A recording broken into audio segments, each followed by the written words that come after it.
जब हम बंगाल की बात कर रहे हैं तो यहां पर हमने देखा कि बीजेपी का जो संकल्प पत्र है वो आ चुका है। और क्या ये संकल्प पत्र वाकई बंगाल के लिए कायाकल्प साबित होगा? क्योंकि इससे पहले लगातार हमने देखा है किस तरीके से भ्रष्टाचार वर्सेस अगर विकास की हम बात करते हैं या तमाम वो कहीं ना कहीं मुद्दे जो जिनकी वजह से बंगाल जो है विकास के मामले में पिछड़ा हुआ नजर आ रहा था। आरोप प्रत्यारोप का दौर भी हमने यहां पर देखा, लेकिन अब भाजपा की तरफ से जो संकल्प पत्र है वो जारी कर दिया गया। और संकल्प पत्र में क्या कुछ खास है, आइए सबसे पहले उस पर नजर डाल लेते हैं। आखिर किन मायनों में संकल्प पत्र और ज्यादा खास बनता जा रहा है। आपको बता दें, घुसपैठ के मुद्दे पर जीरो टॉलरेंस की बात इस संकल्प पत्र में दोहराई गई है। साथ ही बताया गया है कि 6 महीने में जो यूसीसी है उसको लागू किया जाएगा। ये तमाम अहम बातें भाजपा के संकल्प पत्र की। साथ ही बकाया डीए जो है वो चुकाया जाएगा। हमने देखा था किस तरीके से बंगाल में जो नौकरी पेशा लोग हैं, सरकारी अधिकारी, उनको दिक्कत हुई थी। साथ ही 7वें वेतन आयोग को लागू किया जाएगा, इस बात का भी जिक्र इसमें किया गया है। इसके साथ साथ केंद्र की जो योजनाएं हैं वो लागू होंगी, जो अब से पहले अटक रही थी, लोगों को लाभ इनका नहीं मिल पा रहा था, वो लागू की जाएंगी। साथ ही गो तस्करी पर लगाम लगेगी, नकेल जो है वो कसी जाएगी। भाजपा के संकल्प पत्र में इसको शामिल किया गया है। साथ ही टीएमसी के 15 साल के भ्रष्टाचार पर श्वेत पत्र भी जो है जारी किया जाएगा।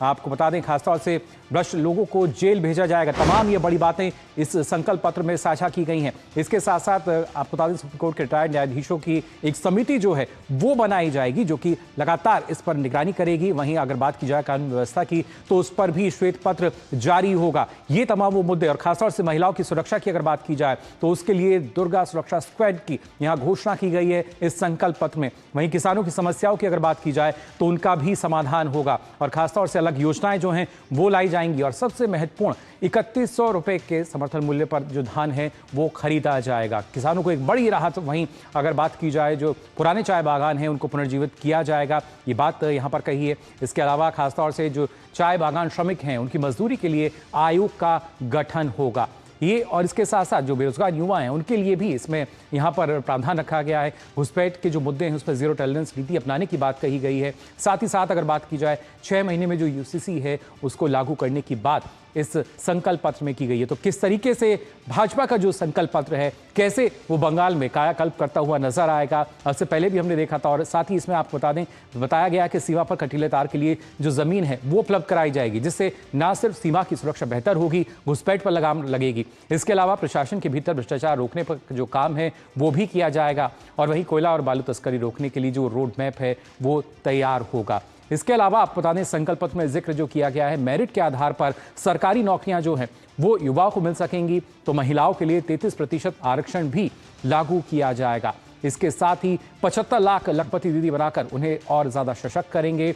और महिला सुरक्षा को ध्यान में रखते हुए महिला थानों की जो संख्या है वो बढ़ाने की बात इस संकल्प पत्र में यहाँ रखी गई है। साथ ही संदेश खाली की घटना को ध्यान में रखते हुए जांच समिति बनेगी, इस बात का जिक्र इस संकल्प पत्र में किया गया है। वहीं आधुनिक समुद्री बंदरगाह विकसित किए जाएंगे, यानी किस तरीके से और जो विकास है उसको गति मिलेगी। ताजपुर और कुल्पी में बंदरगाह ये विकसित किए जाएंगे। इसके साथ साथ तय समय सीमा के भीतर ही फरक्का पुल का नवीनीकरण होगा, यानी जो समय दिया गया है उसके भीतर ही विकास कार्य की रफ्तार जो है नजर आ सकती है। कोलकाता में ट्रैफिक कम करने के लिए विशेष जोर है, यानी एक अलग रोड मैप जो है यहाँ भी दिया गया है। इसके अलावा रेलवे के कई ऐसे प्रोजेक्ट हैं वो यहाँ अब हम नजर आएंगे। फिलहाल अगर बात की जाए क्या कुछ इस दौरान हमने देखा, अमित शाह ने कहा जब भाजपा का संकल्प पत्र जारी हुआ, क्या कुछ उन्होंने कहा है, आइए देख लेते हैं। संकल्प पत्र बंगाल के हर तबके में व्याप्त गहरी निराशा से बाहर निकलने का एक मार्ग है। इस संकल्प पत्र के अंदर कृषि बर्बाद होने से कई प्रकार की आशंकाओं से घिरे किसान को एक नया मार्ग दिखाएगा। बेरोजगार युवा और भय से त्रस्त महिलाओं को भी एक नया मार्ग दिखाएगा। इसके साथ ही आपको बता दें, अमित शाह ने कहा कि ममता बनर्जी के 15 साल के शासन से बंगाल के लोग दिल से बदलाव चाहते हैं।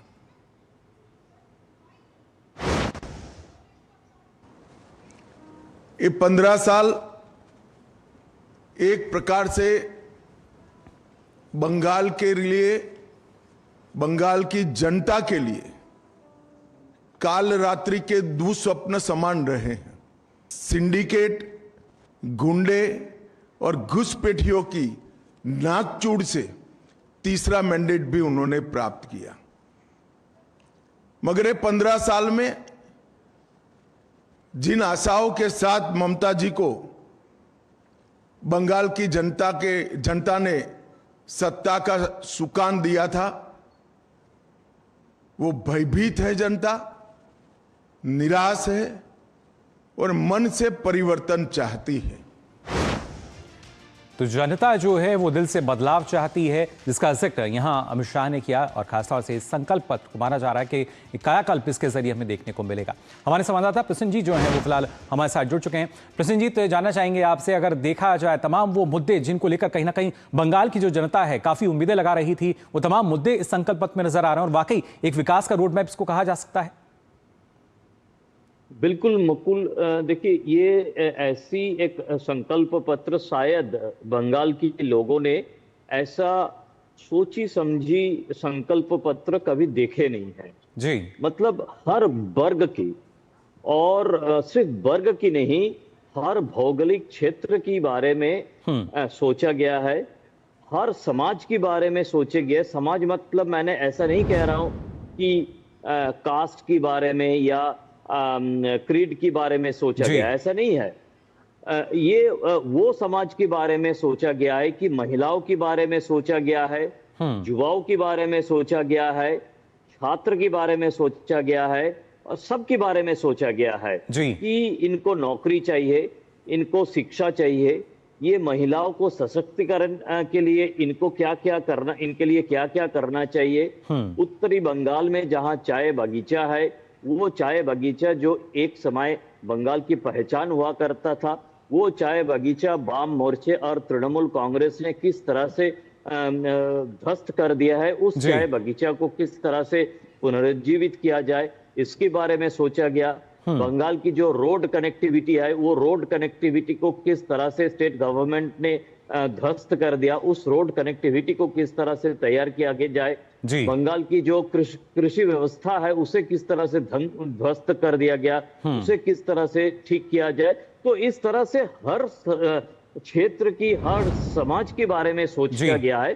तो मैं ये कहना चाहूंगा कि ये दिमाग से निकाला हुआ गया एक संकल्प पत्र है, ना कि सिर्फ वोटर को लुभाने के लिए कुछ बातें, इनको ये दिया जाए, इनको 1500 रुपया दिया जाए तो 1500 रुपया से इस समाज को खरीदा जाए, ऐसा संकल्प पत्र ये नहीं है। जी बिल्कुल। और खासतौर से प्रसन्नजीत, ना सिर्फ लोक लुभावन वादों की अगर उनको साइड हम कर दें, जिस तरीके से विकास का रोड मैप हम इसको मान रहे हैं, और खासतौर से ये जिक्र किया गया कि जो केंद्र की योजनाएं हैं कम से कम उनका जो लाभ है वो अब वहां मिलता हुआ नजर आ सकता है अगर भाजपा की सरकार बनती है तो। बिल्कुल, देखिए ये जो बंगाल की जो हेल्थ कार्ड है वो अब बंगाल की सीमा पार कर जाए तो इसका कोई मायने नहीं रखता। तो अगर बंगाल वैसे ही टूरिज्म में बंगाल के लोग बहुत आस्था रखते हैं, वो घूमने जाते हैं साल में 2 बार, तो वो अगर द्वारका जाए, वो अगर अयोध्या जाए और वहां पे बीमार पड़ जाए तो इस कार्ड का क्या मतलब है। और आयुष्मान कार्ड अगर उसके पास रह जाए तो हिंदुस्तान की किसी भी कोने में जाए तो वो अगर ऊपर वाला ना करे किसी कारण से बीमार पड़ जाए तो उसके लिए सोचने का और चिंता करने का कोई बात नहीं है। जबरदस्ती ममता बनर्जी ने इस तरह की जो केंद्र की योजनाएं है इसे रोक के रखा है। बिल्कुल प्रसन्नजीत, लेकिन अब संकल्प पत्र सामने आ चुका है और इसके साथ साथ कहीं ना कहीं एक विजय का मंत्र जो है उसके नजरिए से भी इसको देखा जा रहा है। देखना होगा कि किस तरीके से जनता अपना जो विश्वास है वो जताती है और तमाम जो उनकी समस्या है कैसे उनका समाधान होता हुआ नजर आएगा। फिलहाल बहुत बहुत शुक्रिया आपका हमारे साथ जुड़ने के लिए।